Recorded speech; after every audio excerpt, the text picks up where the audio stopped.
পরম প্রেমময় শ্রী শ্রী ঠাকুরের শ্রীচরণে আমার ভক্তিপূর্ণ প্রণাম জানাই। শ্রী শ্রী বড়মা, শ্রী শ্রী বর্দা ও শ্রী শ্রী আচার্যদেবের শ্রীচরণে আমার ভক্তিপূর্ণ প্রণাম জানাই।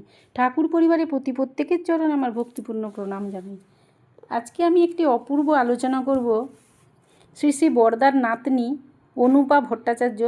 তিনি লিখেছেন শ্রী শ্রী বর্দার সঙ্গে কাটানো কিছু মুহূর্ত, কিছু ঘটনা এবং তার অনুভূতির কথা। এত ভালো লাগবে আমাদের জীবনে, এত আনন্দ দিবে এবং এত একটা অনুভূতি আসবে যে ঠাকুরকে না ভালোবেসে আমরা থাকতে পারবো না। অপূর্ব কথাগুলো, তাই আপনাদের সঙ্গে শেয়ার করলাম। আমি পড়ে খুব আনন্দ পেয়েছি, খুব তাই আপনাদের বলছি। তার কথাগুলোই আমি বলছি। তিনি বলছেন, বহু জন্মে সুকর্মলব্ধ সাধনের ফলে মানব জীবন লাভ হয়। শিশুকাল থেকে তাই শুনে আসছি।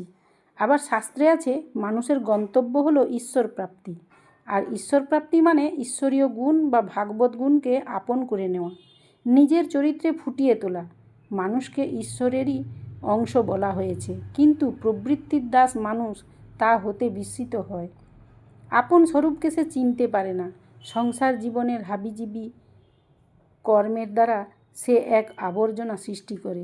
যে আবর্জনার খপ্পরে পড়ে মানুষ নিজের আসল রূপ, ঈশ্বরীয় গুণরাজি হারিয়ে এক ফাঁকা জীবন লাভ করে এবং দুঃখ, কষ্ট, মায়া, মোহের জঞ্জালে নিজের সর্বনাশ ডেকে আনে। কিন্তু পূর্বজন্মের সুকৃতি এবং ইহজন্মের সাধন ভজনের ফলে মানুষ যখন জীবনের আসল ঐশ্বর্য হতে ঊর্ধ্বগতি লাভ করে, তখনই সে কেবল সেই পরম গন্তব্যের দিকে পা বাড়ায়। আর এ তখনই সম্ভব যখন মানুষ কোনো মহাপুরুষ বা গুরুর সঙ্গ সান্নিধ্য পায়।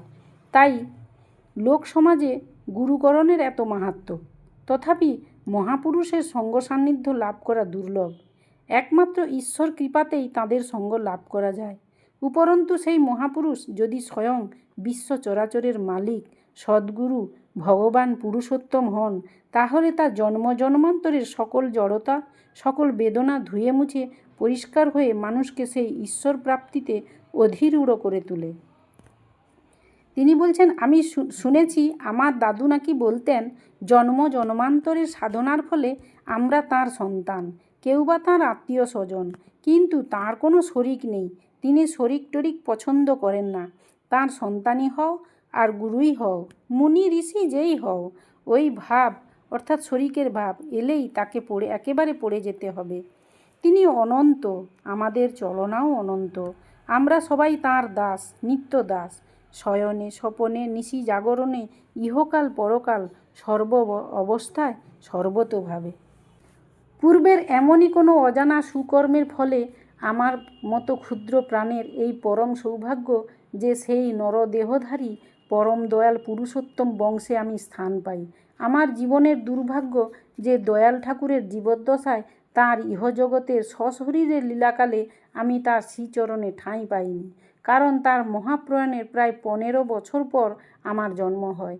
কিন্তু যাদের দেখে, যাদের শুনে, যাদের কোলে, যাদের হাত ধরে পৃথিবীকে জানতে শিখলাম, বুঝতে শিখলাম, চলতে শিখলাম, তাদের প্রায় প্রত্যেকেই পরম দয়ালের স্নিগ্ধ শীতল প্রেমময় সিঞ্চনে সিক্ত প্রাণ। অল্প হলেও তাদের মাধ্যমে সেই মহাসিন্ধুর কিঞ্চিত ছোঁয়া আমার মনে প্রাণে এক অপূর্ব প্রশান্তি এনে দিয়েছে। তাদেরই একজন আমার দাদু, পুরুষোত্তম তনয়, সকলের প্রিয় বর্দা। আমার জীবনে দাদুর সান্নিধ্য খুব একটা বেশি দিন পাইনি, যা আমার দিদি দাদারা পেয়েছে। আমার যখন 10 বছর বয়স, তখন তিনি ইহজগৎ ত্যাগ করেন। দাদুর সঙ্গে এই সামান্য কয়েকটি বছরের টুকিটাকি মিষ্টি স্মৃতিগুলি আমার কাছে এক অনন্য সম্পদ এবং যা আমার মনে আজও দোলা দিয়ে যায়। পরবর্তীকালে যখন আমার গুরুজনদের বা অন্যান্য মানুষদের মুখে দাদুর সম্পর্কে বিভিন্ন গল্প শুনেছি, তার সেই বিশাল অভিনব ব্যক্তিত্বের কথা চিন্তা করেছি, যা নাকি শ্রী শ্রী ঠাকুরের মহাপ্রয়াণের পর অনাথ সৎসঙ্গ জগতে কোটি কোটি মানুষের ভরসা ও বিশ্বাসের সুদূর আশ্রয়স্থল হয়ে দাঁড়িয়েছে। লক্ষ লক্ষ মানুষ যাকে সসম্ভ্রমে ভক্তি শ্রদ্ধা করত, ভেবে পাইনি কেমন করে তার সামনে ঘুরে বেড়িয়েছি, খেলেছি, কতই না দুষ্টুমি করেছি। আর তিনি বোধহয় শিশু জ্ঞান করে আমার সকল প্রকার অত্যাচার আবদার মিষ্টি মুখে মেনে নিয়েছেন। একটা ঘটনা মনে পড়ে। তখন আমাদের বাড়ির মায়েরা সবাই দাদুর ভোগের সময় তার কাছে যেতেন। একদিন রাত্রিতে ভোগের সময় শুধুমাত্র আমার মাই গিয়েছিলেন, আমিও মায়ের সঙ্গে গিয়েছিলাম। মা দাদুকে খাইয়ে দিচ্ছিলেন।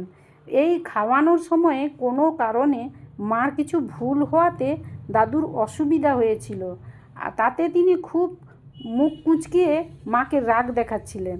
সামনে উপস্থিত শিশু আমি দাদুর এই কঠিন রূপ দেখে খুব ভয় পেয়ে গিয়েছিলাম। মার পাশে দাঁড়িয়ে দাদুর মুখের দিকে ভয়ে হাঁ করে চেয়েছিলাম। মা খালি মাঝে মাঝে আমার দিকে ইশারা করে বলেছিলেন সেখান থেকে চলে যাওয়ার জন্য, কিন্তু দাদুকে দেখে হতভম্ব হয়ে আমি ঠায় দাঁড়িয়ে আছি। হঠাৎ দাদুর দৃষ্টি আমার উপর পড়ে এবং আমার চেহারার ভীত ভাব দেখে সঙ্গে সঙ্গে দাদু মিষ্টি হাসিতে ঘর ভরিয়ে তুললেন। দাদুর এই স্মিত হাসি দেখে আমিও তার দিকে চেয়ে হাসলাম এবং সেই মুহূর্তে আমার মনে ভয়ের লেশও রইল না। আমি স্বচ্ছন্দে দাঁড়িয়ে রইলাম যতক্ষণ না ভোগ শেষ হয়। এই রকমই স্মৃতিপটে আরও কতই না কথা আজও ভেসে আসে। দাদুর তখন শরীর ভালো নেই, রোজই বিভিন্ন ধরনের ঔষধি খেতে হয়। আমি লক্ষ্য করি যে হয় রাজেন ব্যানার্জিদা নয়তো বিনায়ক মহাপাত্রদা প্রত্যেক দিনই খাওয়ার পরে দাদুকে ওষুধ খাওয়ান, কিন্তু দাদু যেসব ঔষধাদি খাওয়া কিছুতেই পছন্দ করেন না, তা তার মুখ দেখলেই বোঝা যেত। দাদুকে যখনই ওষুধ দেওয়া হতো তখনই তার চোখে মুখে রাগের স্পষ্ট অভিব্যক্তি দেখা যেত। এমনই একদিন ডাক্তার বিনায়কদা দাদুকে ওষুধ খাওয়াচ্ছিলেন। তখন প্রচণ্ড রাগে দাদুর চেহারা লাল হয়ে গিয়েছিল। ঠিক সেই সময়ে আমি হঠাৎ ঘরে প্রবেশ করে দাদুর দিকে সেই মূর্তি দেখে দরজার সামনেই থমকে দাঁড়িয়ে গেলাম।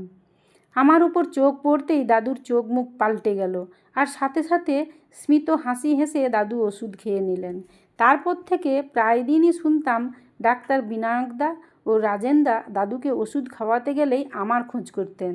আজ যখন আমি চিন্তা করি যে সেই মহান বিরাট ব্যক্তিত্বের আমার সেই ক্ষুদ্র শিশু সত্তাটির প্রতি কী স্নেহল দৃষ্টি ছিল, তখন অবাক হতে হয়, ভালোও লাগে, শিশু হলেও তার ক্ষণিক প্রশান্তির কারণ হওয়াতে। আরেকটি ঘটনা মনে পড়ে এবং নিজের সৌভাগ্যের কথা ভেবে আজও মনে প্রাণে আনন্দের শিহরণ জাগে।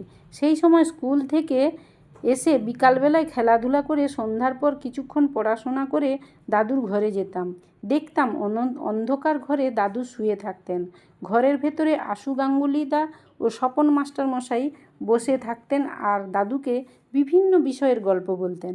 মাঝে মাঝে আমিও তাদের সাথে বসে দাদুকে অনেক আবোল তাবোল গল্প শোনাতাম, যেমন স্কুলে কি হলো, কেমন পড়া হলো, কোন বন্ধুর সঙ্গে ঝগড়া হলো, বা স্কুলে কোনো অনুষ্ঠান হলে আমি তাতে নাচ করলে সেই নাচটাই দাদুকে নেচে দেখাতাম। দাদু হয়তো শুয়ে আছেন, ঘরের আলো নেভানো, আমি আলো জ্বালিয়ে দাদুকে ডাকতাম, দাদু ওঠো, আমি তোমায় নাচ দেখাবো। দাদু তখন মুচকি হেসে বালিশের পাশে রাখা চশমাটার দিকে তাকাতেন। আমি সাথে সাথে দাদুকে চশমা পরিয়ে দিতাম এবং নাচ দেখাতাম। মনে তখন যে কী আনন্দ হতো সে আর বলার নয়। সন্ধ্যার পর ঘরে আলো নেভানো থাকতো আর দাদু ঘরে শুয়ে থাকতেন এবং প্রত্যেক দিনই যখন রাত্রে খাওয়ার সময় হতো তখন আলো জ্বালিয়ে ঠাম্মি মানে রাঙামা এসে দাদুর চুল আঁচড়ে দিতেন, চশমা পরিয়ে দিতেন। তখন সবাই ঘর থেকে বেরিয়ে যেত এবং দাদুর ভোগ শুরু হতো। এরকমই একদিন দাদুর খাওয়ার সময় হয়েছে। হঠাৎ আমার কি মনে হলো, ঠাম্মা আসার আগেই দাদুর ঘরে আলো জ্বালিয়ে দাদুকে উঠিয়ে তার খাটে বসিয়ে চুল আঁচড়ে চশমা পরিয়ে দিয়ে এবং যেমন যেমন ঠাম্মা করতেন তেমনি করছি। তখন দাদু আমার দিকে তাকিয়ে খুব হাসছিলেন। এই সব করার আগে পর্যন্ত আশুদা আমাকে অনেক করে নিষেধ করেছিলেন, কিন্তু আমি তার কোনো কথা শুনিনি। ঠাম্মা এসে অবাক হয়ে দেখলেন যে দাদু তৈরি হয়ে বসে আছেন। তখন দাদু ঠাম্মার দিকে চেয়ে ইশারা করে আমার দিকে ইঙ্গিত করলেন, যেন বলছেন এই দেখো দুষ্টুমি করে দাঁড়িয়ে আছে, এ তারই কর্ম। তখন ঠাম্মা আমায় বললেন, খুব ভালো করেছো, আমার তো আর কোনো চিন্তাই থাকলো না, এই তো আপনার আর এক গিন্নি এসে গেছে। এই সমস্ত স্মৃতি আনাচে কানাচে দাদুর মৃত্যু মধুর গন্ধ আজও আমায় সেই আনন্দের দিনগুলোতে ভাসিয়ে নিয়ে যায়, আর আমি খুঁজে বেড়াই সেই গন্ধ, সেই স্পর্শ, সেই আনন্দ আমার বাবার মধ্যে, আমার জেঠুর মধ্যে, আমার কাকাদের মধ্যে আর অন্যান্য সকলের মধ্যে আজও অনুভব করি। এই কথাগুলো তিনি খুব সুন্দর করে বলেছিলেন। বইটার নাম আত্মজনের কথা, এই বইতে লেখা হয়েছে। সেইখান থেকে আমার খুব ভালো লেগেছিল তার এই অনুভূতির কথাগুলো, তাই শোনালাম আপনাদেরকে। তিনি বলছেন, তুমি খুশি থাকো আমার পানে চেয়ে চেয়ে, তোমার আঙিনাতে বেড়াই যখন নেচে নেচে। তিনি বলছেন যে নিজের অন্তর থেকে বলে উঠি, তুমি বলেছিলে এই পৃথিবীটা বড়ই সুন্দর, তুমি জুড়িয়েছিলে মোর অন্তর চরাচর, আমার জীবনে ছড়িয়ে আছে তোমার হাসি, ভরপুর হয়ে সেই ছোঁয়াতে অন্তর রাশি। এরা যে বলে, ওরাও তো বলে তুমি আজ নেই, তবু কেন হৃদয় মাঝারে তোমারেই পাই, কারণ এ জীবনে যা কিছু মম তোমারই দান, সকল প্রাপ্তির সেরা সে প্রাপ্তি, পুরুষোত্তম সন্ধান। এই ছিল তাঁর কথাগুলি। জয়গুরু। আপনারা সবাই ভালো থাকবেন।